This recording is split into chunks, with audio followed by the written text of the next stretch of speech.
Bonjour à tous et bienvenue dans ce nouvel épisode de notre formation React dans laquelle nous allons apprendre ensemble à créer des applications web avec le framework React.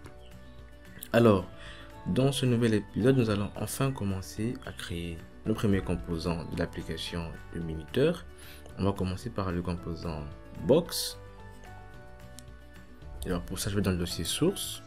Je vais commencer par supprimer item.js, on n'en aura plus besoin.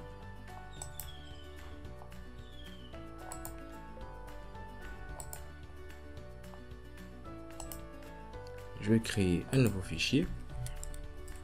Non, par contre, je vais créer par un dossier dans le dossier source.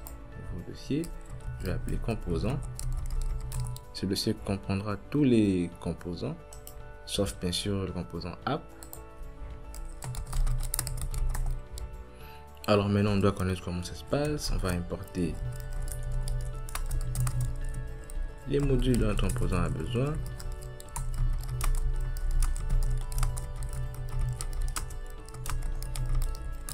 Alors, je commence par React.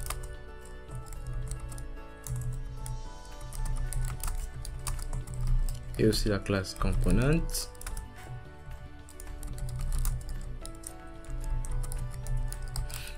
Pour le moment, c'est tout. Là, je crée le composant proprement dit.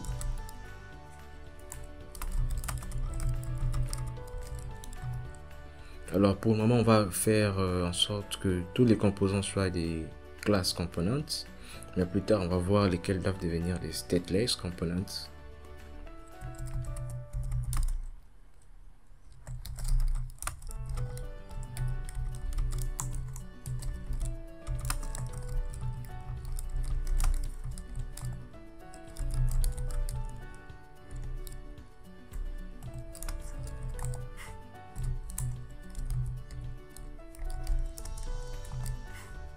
Ok, maintenant je vais exporter le composant.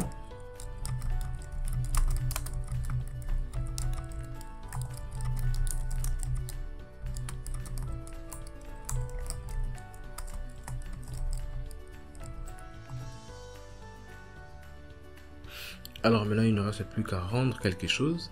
Alors comme on le sait bien, notre composant box doit rendre le composant list container et le composant action container.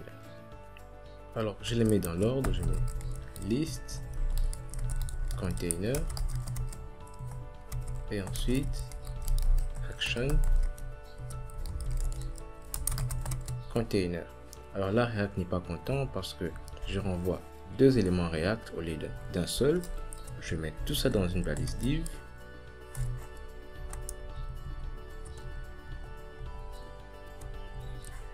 Alors, je pourrais bien m'arrêter là, mais par souci du CSS, dont je vais parler bientôt, je vais remettre encore un autre élément div qui contiendra ces deux composants.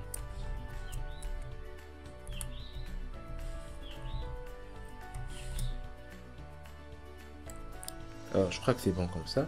Maintenant, je vais devoir créer le composant list container et action container pour qu'on n'ait pas d'erreur à la compilation.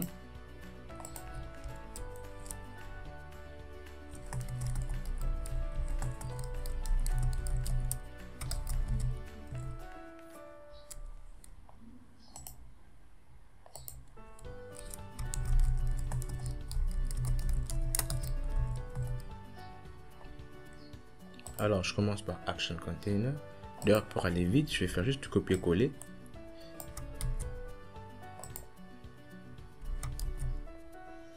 Sauf que je vais juste changer le nom. Au lieu de box, ce sera action container.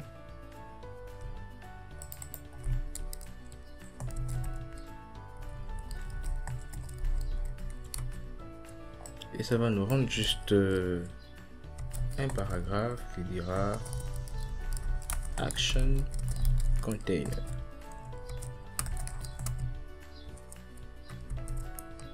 Je copie tout ça et je mets dans list container aussi.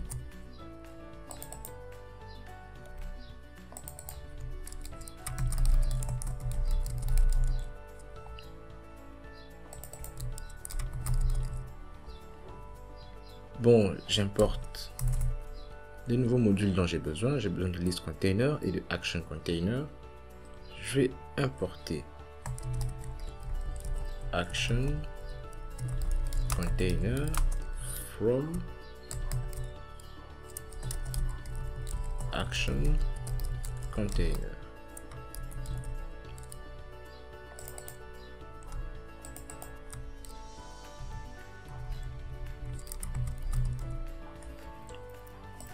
Alors je crois que c'est bon pour le moment. On sauvegarde et on voit ce que ça donne. Alors React se plaint en disant qu'il ne trouve pas item.js. Alors c'est tout simple. Vous stoppez votre serveur de développement et vous le relancez.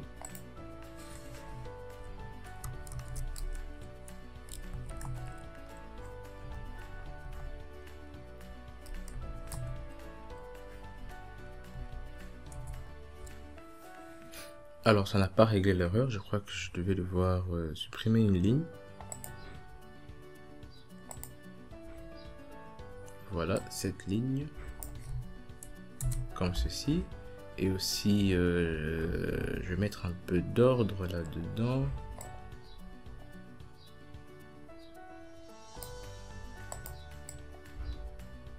Juste qu'on me retourne le composant box. Je supprime toutes ces méthodes, même ce tableau aussi, et j'importe box.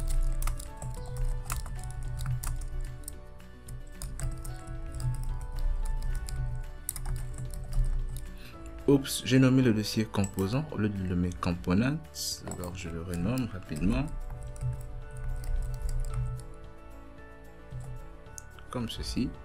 On sauvegarde et on voit ce que ça donne. Alors comme j'ai renommé le dossier React se plaît encore, excusez-moi, on va relancer notre serveur. Alors là maintenant ça passe, je vais ouvrir React DevTools. On voit que j'ai mon composant app qui rend le composant box, qui lui rend deux composants, list container et action container. Alors merci pour votre patience, excusez-moi pour les erreurs. Ça sera déjà tout pour cette vidéo. Dans la prochaine vidéo, on va voir un peu comment ajouter du CSS à une application web React. Et je vous donnerai le fichier CSS que j'utiliserai tout au long de la formation. Alors d'ici là, portez-vous bien. Likez la vidéo si vous l'avez aimé. Partagez-la autour de vous. Laissez-moi des commentaires, des avis si vous en avez. Abonnez-vous à la chaîne si ce n'est pas encore fait. Et à plus.